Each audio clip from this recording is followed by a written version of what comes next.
name is Michelle. I am your emotional resilience coach, and it's fantastic to have you join me here today. Thank you. If you are sick and tired of being sick and tired, you are in the right place. If you're tired of being a victim in your own life, welcome. If you are just at a point where you just know that what's happening in your life for you right now isn't working and you're looking for a new way of being, thinking, just a change, welcome. Please do hit like, subscribe, and of course, anyone who this would work for, resonate with, please do share. So, in relationships, what often happens is we have these preconceived ideas on what it should look like, all right? It's not our fault, society's done it. We've grown up as children, we were downloaded with information of what the picture should be, and we bought it because it looked right, it sounded right, and anyway, everyone's doing it and thinking and believing it right, so we go with it. And yet some of these things that just we kind of accept as being normal is really not normal and acts as obstacles, as blocks in a fulfilling relationship with people. And I'm just going to go through some of them today and give you some thoughts and ideas that perhaps you can see if you can implement it in your own life.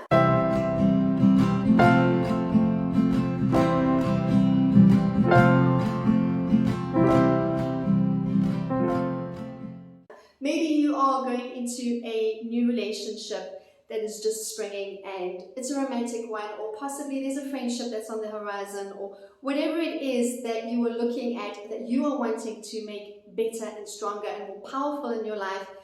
Hang with me for the next couple of minutes. We're going to chat about some common beliefs that really don't serve us.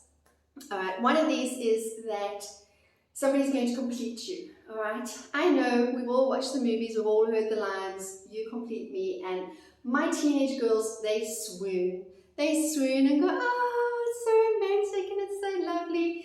And it's cute, the sentiment is sweet in and of itself, but you don't need someone to complete you. All right, that is an inside job. Now, having said that, that does not mean that people cannot compliment you, that they cannot bring value into your life, that they cannot love and support you and add to the wonder that is already you, right? You are already amazing. You are already enough.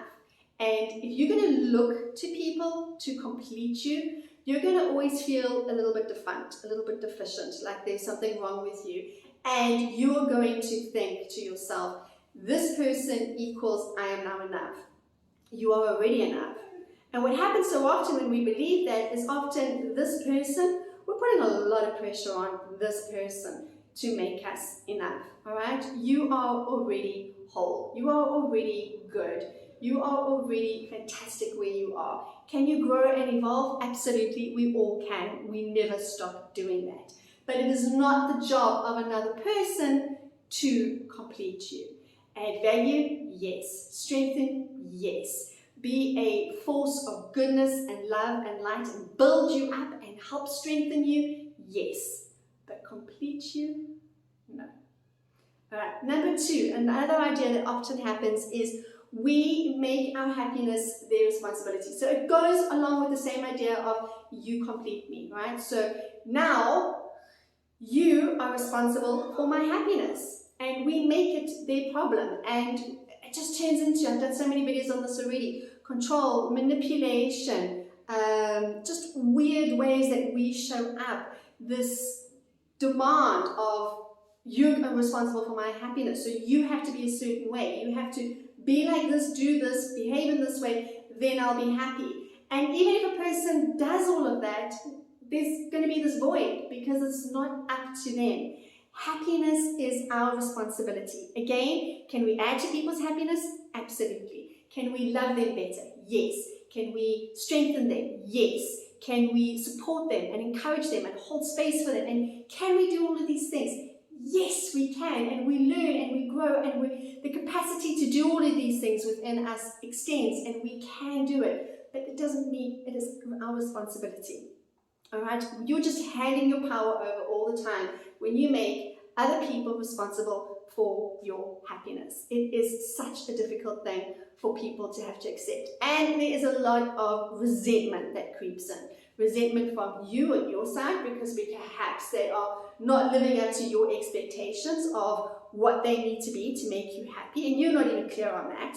And then resentment on their side because they know they're never going to be able to measure up. They know that they're never going to be able to make you happy. And we can try and we can do and we can be and we can almost kill ourselves in an attempt to do this. But it is not another person's responsibility. Happiness has to come from within. Number 3, you are supposed to agree on everything, or at least most things. That's not true. We're not supposed to do that, all right? What we are supposed to do is just accept and love and welcome each other's diversity, our different viewpoints of seeing things. The world would be so boring if we all just had the same vision, the same idea, the same viewpoint. Diversity is good. Diversity allows us to see other options, different perspectives, another way of being. Diversity brings color into our lives. It brings flavor. It enhances things. It allows us to stretch and to grow and to see things in a different viewpoint. Diversity is actually an amazing blessing in our lives. And so I think if we had people in our lives who agreed with us on all things all the time, firstly, we'd get very bored. And secondly, there would be no growth because there would be nothing to stretch us. There would be nothing to take us out of our comfort zone. There would be nothing to help us look at things from a different perspective and to see things from another viewpoint and to just be open to different ideas and different experiences. Disagreements are amazing. They're just information to discover, information about ourselves, information about other people, information that we can use and we can think, how can I use this to my advantage? What is the lesson in here for me? Number 4, be patient with yourself. All right, be patient with yourself, be patient with others, and have a lot of compassion. You're going to do things wrong. You're going to make mistakes. You're going to say the wrong thing. You're going to hurt. You're going to offend. You're going to be in a bad mood. Things are not going to go smoothly all the time. And 50-50 of the time is going to be you. All right, be responsible, take accountability, and be patient and loving with yourself. We are all just evolving and growing. We are not perfect. We are masterpieces in the making.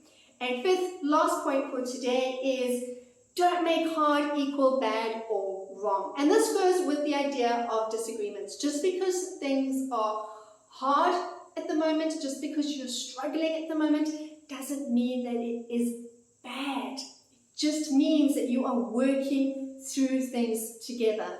It just means that something you need to see. There's a lesson you're missing. There's a growth that you're somehow maybe resisting, that you're not open to. And perhaps obviously the other party in this relationship as well. So just because it's hard, just because you're struggling, doesn't necessarily mean that it is bad. Don't just write it off at the outset because it's not what you thought it should look like. Be open to the experience of allowing it to show you and teach you what you need to know so that you can grow, so that you can open yourself up to it, so that you can have the experiences that you need. Everything in your life, if you look for it, and I know this can be a really hard concept at times to really take in and accept, but everything in your life is rigged in your favor if you are just open to looking for where and how. So these are just some thoughts on what we can do and how we can go into relationships on a strong foot, right?